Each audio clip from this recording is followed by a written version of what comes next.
South ఇండియాలోనే అతి తక్కువ ధరలకి రత్నాలనందించే ఏకైక సంస్థ 6JVR.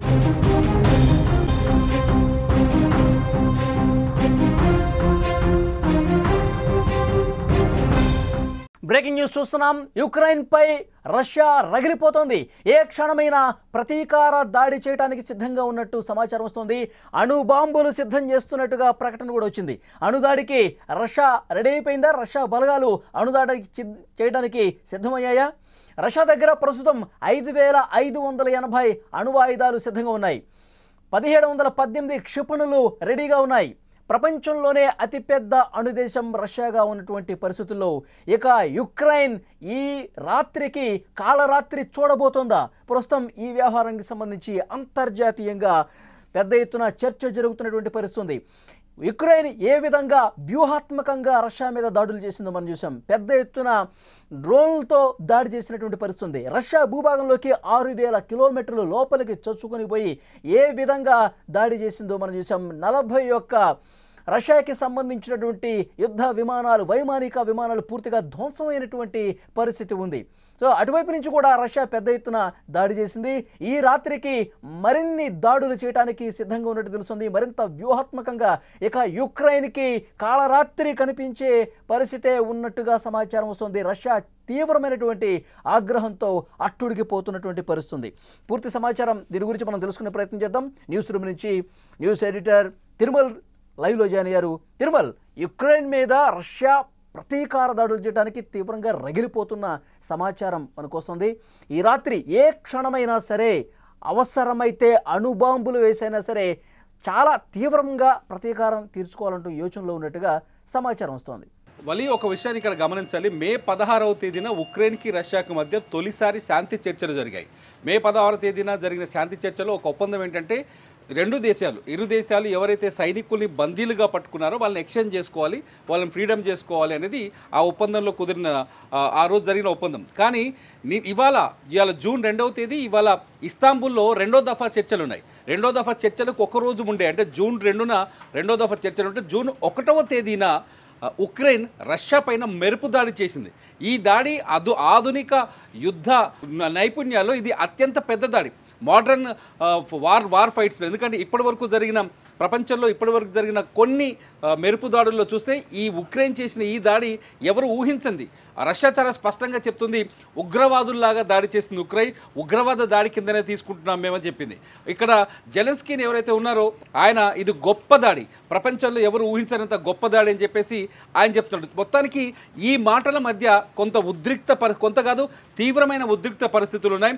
రష్యా ఎట్టి పరిస్థితుల్లోనూ అణుదాడి చేయాల్సిందే ఉక్రెయిన్ పైన అంటూ రష్యా ప్రజలు సోషల్ మీడియాలో చూస్తుంటే చాలా స్పష్టంగా కోరుకుంటున్నారు. మనం ఆపరేషన్ సింధు టైంలో ఎలా అయితే రగిలిపోయామో ఇప్పుడు రష్యాలో అటువంటి సిచ్యువేషన్. ఈసారి జనం ఇన్వాల్వ్ అయ్యారు. ఒక దశలో జనం ఎందుకు ఈ రక్తపాతం అని మాట్లాడారు. రష్యా ప్రజలు కూడా ఈ రక్తపాతం అవసరమా, ఉక్రెయిన్ ఇంత హింస పెట్టాల్సిన అవసరం ఉందా, 4 ఏళ్లుగా జరుగుతుంది యుద్ధం. అటువంటి జనం ఇవాళ రష్యా పైన జరిగిన దాడిని తట్టుకోలేకపోతున్నారు.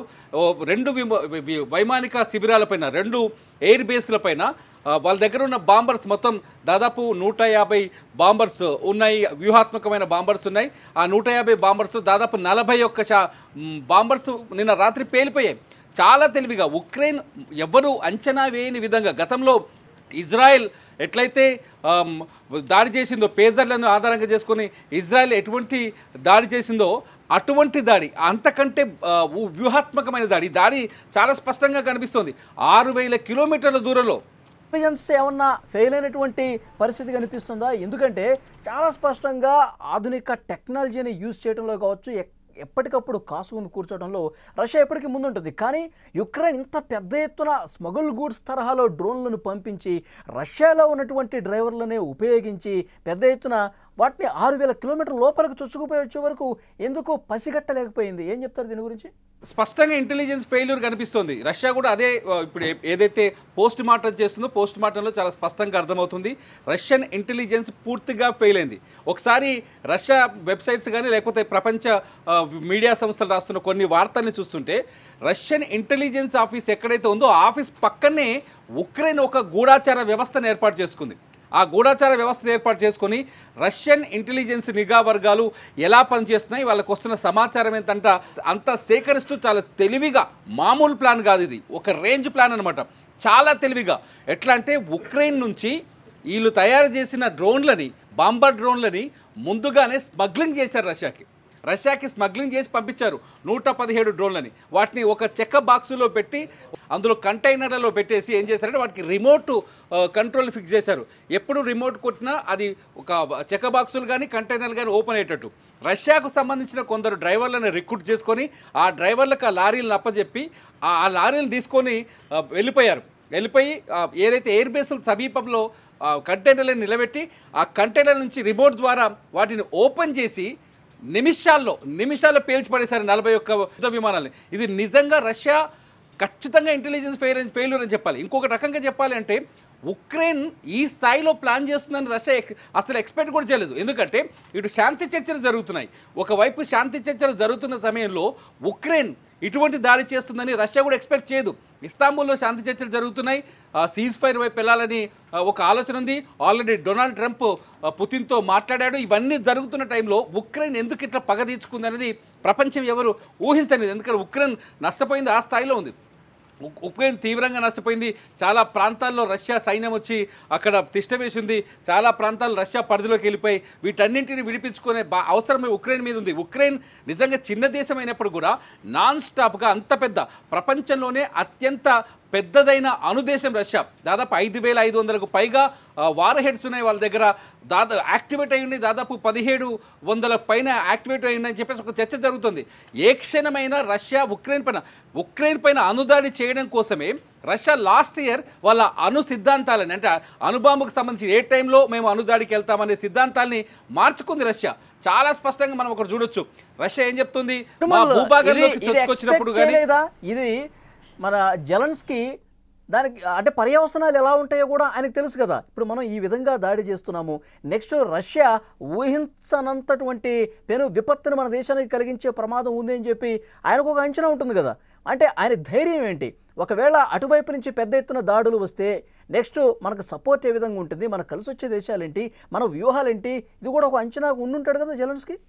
ఇక్కడే ఒక ప్రశ్న తెరపైకి వస్తుంది బలి. ఏంటంటే ఒకవేళ ఉక్రెయిన్ పైన ఈ రాత్రికి రష్యా దాడి చేస్తే అది ఖచ్చితంగా 3వ ప్రపంచ యుద్ధానికి దారి తీసే అవకాశం ఉండొచ్చు అనేది ఇప్పుడు ప్రపంచవ్యాప్తంగా జరుగుతున్న చర్చ. ఎందుకంటే ఆల్రెడీ రష్యా మాజీ అధ్యక్షుడు ఒక అతను ట్రంప్తో సవాల్ విసురుతూ వస్తాడు, వరల్డ్ వార్ 3 వస్తుంది, ఖచ్చితంగా చూసుకోండి, అమెరికా అంతు చూస్తాము, ఇటువంటి చర్చ జరుగుతుంది. ఈ తరుణంలోనే ఉక్రెయిన్ పైన ఇవాళ రాత్రికి గనక ఒకవేళ పుతిన్ ఆవేశపూరితమైన నిర్ణయం తీసుకొని అటాక్ చేశాడా, ఒకవేళ దాడి జరిగిందా, అణుబాంబు వేశాడా, అయిపోయింది, ప్రపంచ యుద్ధం స్టార్ట్ అయిందని అనుకోవాలి. ఎందుకంటే ఒక్కసారి ఉక్రెయిన్ పైన దాడి జరిగితే దాని రియాక్షన్ యూరప్ దేశాలపైన కనిపిస్తుంది. యూరప్ దేశాలు తీవ్రంగా స్పందిస్తాయి. అమెరికా మళ్ళీ ఇండియా పాకిస్తాన్ మధ్యలో బొమ్మల ఆట ఆడినట్టే ఆడుతుంది అమెరికా. కానీ ఉక్రెయిన్ విషయానికి వచ్చేసరికి యూరప్ దేశాలు చాలా బలంగా ఉన్నాయి.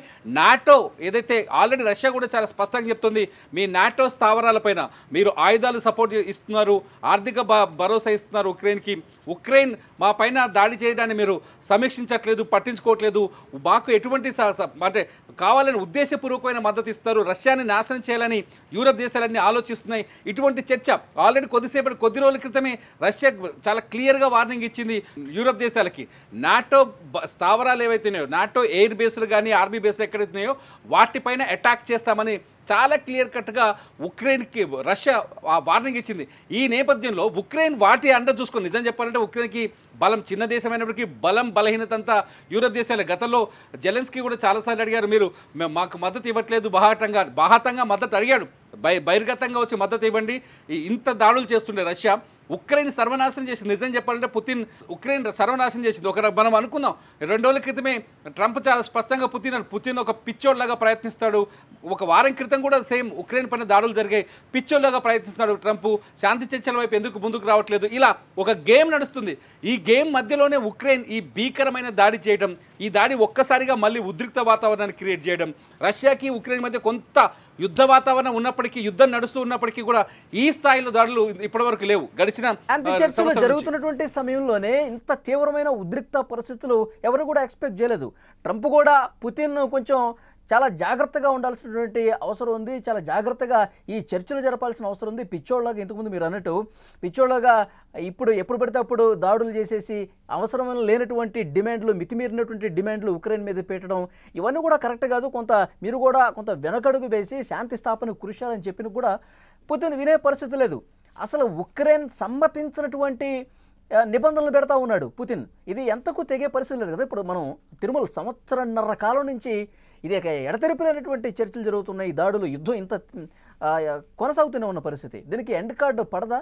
పడే పరిస్థితి అయితే ప్రస్తుతానికి కనిపించట్లేదు వలి. ఖచ్చితంగా ఈ రాత్రికి ఏదో జరుగుతుంది అని ఒక చర్చ మాత్రం మొదలైంది. ప్రపంచ దేశాలన్నీ కూడా కొంత అలర్ట్గా ఉన్నాయి. ఖచ్చితంగా పుతిన్ ప్రతీకారం తీర్చుకుంటాడనే చర్చ అయితే జరుగుతుంది. అణుదాడి కూడా చేసే అవకాశం ఉండొచ్చు ఉక్రెయిన్ పైన. ఒకవేళ అణుదాడి జరిగితే తీవ్రమైన నష్టం జరుగుతుంది. హిరోషిమా నాగసాకి తర్వాత ఇది 1947 ఆగస్టు 6వ తేదీన హిరోషిమా పైన అణుదాడి జరిగితే ఆగస్టు 9వ తేదీన అదే సంవత్సరం నాగసాకి మీద అణుదాడి జరిగింది. ఆ తర్వాత ఇంతవరకు అణుదాడి అనేది తెలియదు ప్రపంచంలో. ఆ తర్వాత అణు రియాక్టర్లు కొన్ని పేలినాయి, అది వేరే కథ. కాకపోతే అణుబాంబులు జరిగింది మాత్రం అప్పుడే. ఒకవేళ అదే రష్యా పూనుకుంటే మాత్రం ప్రమాదానికి ఎంత దూరం ఎటువైపు అయినా టర్న్ అయ్యే అవకాశం అయితే స్పష్టంగా కనిపిస్తుంది. చూడాలి ఈ రాత్రికి రష్యా ఏం చేస్తుందో. ఓకే తిరుమల్, అదే పరిస్థితి ప్రస్తుతం అయితే యుక్రెయిన్పై రష్యా తీవ్రంగా రగిలిపోతున్నటువంటి పరిస్థితి కనిపిస్తుంది. ఏ క్షణం ఏం జరుగుతుందో కూడా ఎవరికి అంతు చిక్కని విషయంగా కనిపిస్తుంది. ఎందుకంటే ఎప్పుడైతే యుక్రెయిన్ ఒక భీకర దాడి చేసిందో, రష్యా భూభాగంలో 6000 కిలోమీటర్ల లోపలికి చొచ్చుకొని పోయి కంటైనర్లలో డ్రోన్లు తీసుకెళ్లి మరి దాడులు చేసినటువంటి పరిస్థితి. ఇదంతా చూసిన తర్వాత అని వెంటనే రష్యా కూడా దాడి చేసింది. వైమానిక స్థావరం మీద సైనిక స్థావరం మీద దాడి చేసింది. ఉక్రెయిన్కి సంబంధించి 12 మంది సైనికులు చనిపోయారు, చాలామంది గాయపడ్డ పరిస్థితి. ఇంకా ఉద్రిక్తతలు కొనసాగుతూనే ఉన్నాయి. ఇంకా సరైనటువంటి ప్రతీకారం తీర్చుకోలేదు అనే ఒక భావనలో రష్యా ఉంది. అణు వార్ హెడ్లు సిద్ధంగా ఉన్నాయి, రెడీ చేసి పెట్టుకుంది. ఏ అర్ధరాత్రి ఏం జరుగుతుందో ఒక భయం కూడా యుక్రెయిన్లో కనిపిస్తోంది ప్రస్తుతం. ఎందుకంటే ఈ పరిణామాలన్నీ జెలెన్స్కీ ముందే ఊహించాడు. ఆయనకు తగ్గ ప్రణాళికలు ఆయన వేసుకున్న పరిస్థితి ఉన్నప్పటికీ కూడా చాలా బలంగా సీరియస్గా ఫోకస్ పెట్టినటువంటి రష్యా ఏం చేస్తుందన్న ఒక ఆందోళన కూడా చాలా స్పష్టంగా కనిపిస్తుంది. ప్రపంచ దేశాలన్నీ కూడా చాలా నిశ్చితంగా పరిశీలిస్తున్నాయి. ఒకవేళ అణుదాడికి దిగితే, ఒకవేళ భీకర దాడులు జరిగితే, ఒకవేళ 3వ ప్రపంచ యుద్ధానికి ఈ 2 దేశాలటువంటి ఉద్రిక్తతలు కొనసాగితే ఏంటి పరిస్థితి అన్నది కూడా చాలామంది భయాందోళనలో ఉన్నటువంటి పరిస్థితి కనిపిస్తుంది. చాలా దేశాల అధినేతలు ప్రస్తుతం దీని మీద పరిశీలిస్తున్నటువంటి పరిస్థితి, నిశ్చితంగా గమనిస్తున్నటువంటి సిచ్యువేషన్ ఉంది. సో అర్ధరాత్రి అణు వార్ హెడ్లు రెడీగా పెట్టుకొని దాడి చేసే అవకాశం ఉండొచ్చని చర్చ జరుగుతున్నటువంటి నేపథ్యంలో ఏం జరుగుతుందన్నది కూడా చూడాలి.